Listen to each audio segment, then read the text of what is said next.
Hello,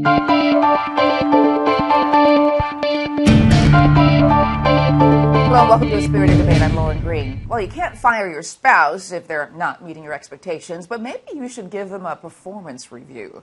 A growing number of marriage therapists and relationship experts say when spouses complete periodic reviews, it can strengthen their bonds of holy matrimony.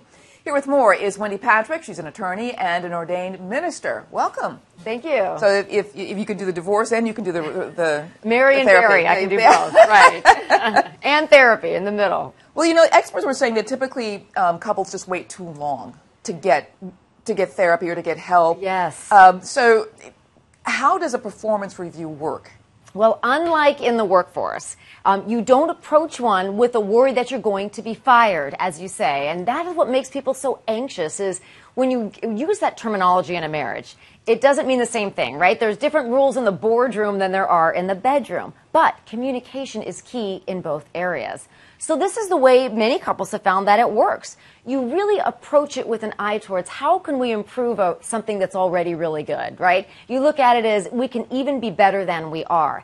You also look at it as a way to really kind of reinforce the fact that you want to stay in this forever. Right. You're going to grow old together and grow closer together. And the performance review basically lets you avoid like the big arguments, which sometimes don't always get resolved the right way. They don't get resolved the right way because, as you say, people don't raise them. They wait till matters have gotten so bad that nobody's even open to the fact that they're going to have a performance review. Well, you know, a lot of things have to do with just people aren't getting married. I mean, that Pew Research Center study said, you know, the married couples in 1960 were like 72% of adults were married in 1960. And then in 2013, we've got a graphic here, there it is. In 2013, look at 50% of adults. I mean, the numbers have dropped, and of course, the married, never married is 30%.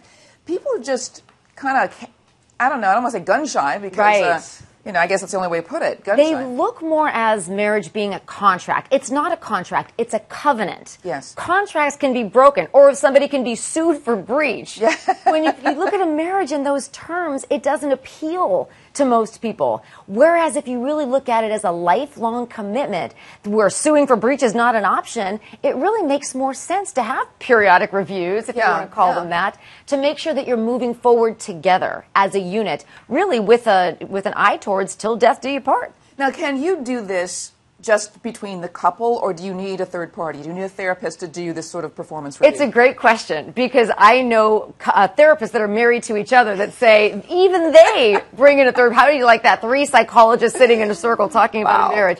Lots of couples, ironically, that try to do it themselves and are able to don't need performance reviews because they're able to have those open lines of communication.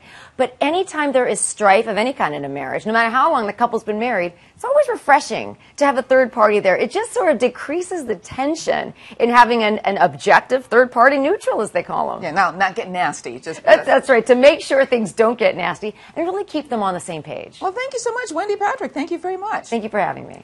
And you want to check out foxnews.com for more on this topic. I'm Lauren Green, and thanks for watching.